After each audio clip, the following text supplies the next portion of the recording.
Everyone, देखिए अब next topic करते हैं हम, साइज ऑफ न्यूक्लियस। देखो क्या लिखा हुआ है, it was found that volume of nucleus is directly proportional to atomic mass. देखो जो वॉल्यूम होगा न्यूक्लियस का वो किस पर डिपेंड कर रहा है, एटॉमिक मास पर। और देखो एटॉमिक मास में आपको पता है, यहाँ पर दिख रहा होगा आपको, अगर एटॉमिक मास में जो होता है आपके पास क्या क्या चीज़ें होती हैं, नंबर ऑफ प्रोटॉन होते हैं और नंबर ऑफ न्यूट्रॉन होते हैं। ये अभी पिछले टॉपिक में किया हमने, दिख रहा है ये आपको, ठीक है। ये एटॉमिक मास जो होता है इसका मतलब क्या होता है, इसमें नंबर ऑफ प्रोटॉन और नंबर ऑफ न्यूट्रॉन की बात हो रही है, ठीक है। और न्यूक्लियस में भी तो आपको पता ही है ना क्या क्या होता है, प्रोटॉन और न्यूट्रॉन ही तो होते हैं।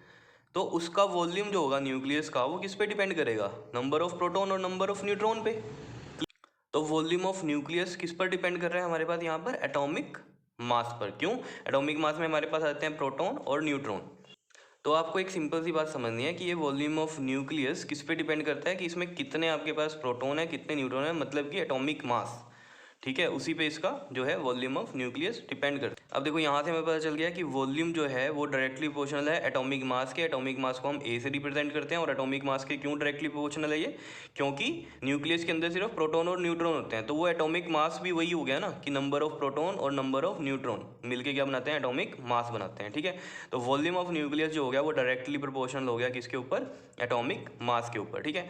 अब वॉल्यूम क्या होता है अगर हम देखें न्यूक्लियस का, देखो जो न्यूक्लियस की ये जो शेप है ये कोई सर्कल नहीं बना हुआ है, ये स्फेरिकल शेप है, स्फीयर है ये एक तरह से, ये चीज़ आपको समझनी पड़ेगी, ठीक है।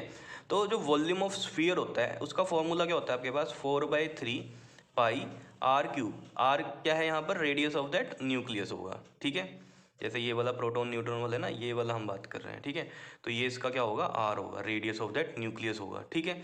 And is directly proportional to, यहाँ क्या लिखेंगे हम, ए ही लिखेंगे। क्या इतनी बात क्लियर है। अब देखो मेन बात आपको समझनी है, 4/3 भी एक कांस्टेंट टर्म है और पाई भी क्या है, एक कांस्टेंट टर्म है। तो यानी कि जो रेडियस है इसकी वो डिपेंड कर रही है इसके एटॉमिक मास पर। तो हम यहाँ से लिख सकते हैं ये चीज़ कि R cube is directly proportional to atomic mass.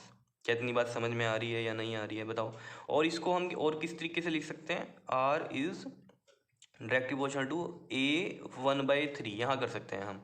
देखो किस तरीके से हम ये चीज़ कर सकते हैं, जैसे ये था ना आपके पास R cube directly proportional to A, तो यहाँ आप क्या लिख सकते हो इसमें, cube root on both sides, ठीक है। तो क्यूब रूट हम किस तरीके से करते हैं यहाँ पर, जैसे ये क्यूब है, ठीक है, क्यूब रूट में हम इस तरीके से लिखेंगे 1/3, और यहाँ पर भी ए 1/3। तो ये देखो ये 3 से ये 3 कट जाएगा, तो R is directly proportional to A की पावर 1/3। इस तरीके से लेके आए हैं यहाँ, ठीक है। और जैसे ये क्यूब रूट किया हमने, इसको इस तरीके से भी लिखते हैं, इसका क्यूब रूट करोगे तो यहाँ ये 3 लिख देंगे, और डायरेक्टली है तो ए, और इसको भी ऐसे क्यूब रूट में यहाँ 3 लिख देंगे, ठीक है। लेकिन बेस्ट तरीका ये भी होता है इसका 1/3 से 1/3, क्लियर, ये भी लिख सकते हैं। जैसे स्क्वायर रूट होता है, तो जैसे मान लो आर ही है, आर का स्क्वायर रूट ऐसे लिखेंगे, ठीक है। और हम इसको कैसे लिख सकते हैं, आर की पावर 1/2, ये स्क्वायर रूट में होता है। ऐसे ही क्यूब रूट में अगर क्यूब रूट हो तो आर की पावर 1/3 लिख लेंगे, जैसे यहाँ पर लिखी है हमने। क्या इतनी बात समझ में आ रही है, क्लियर हो रही है ये चीज़, ठीक है। तो इतना तो पता ही होगा आपको, स्क्वायर रूट को हम 1/2 से लिखते हैं और क्यूब रूट को 1/3 से भी लिखते हैं, तो वही काम किया है। तो इस तरीके से हम यहाँ पर ये कर सकते हैं, क्लियर है। अब देखो जरा, ये डायरेक्टिव क्वेश्चन का साइन हटाएंगे, इक्वल टू का साइन आएगा, तो कांस्टेंट ऑफ प्रोपोर्शनैलिटी आएगा जिसको हम बोलते हैं आर नॉट। और आर नॉट होता है आपके पास एम्पिरिकल कांस्टेंट, और साथ में ये आ जाएगा ए 1/3। क्या इतनी बात क्लियर है। तो ये हमारे पास रेडियस आ गई न्यूक्लियस की, रेडियस ही क्या बताएगी, उसका साइज बताएगी, क्लियर।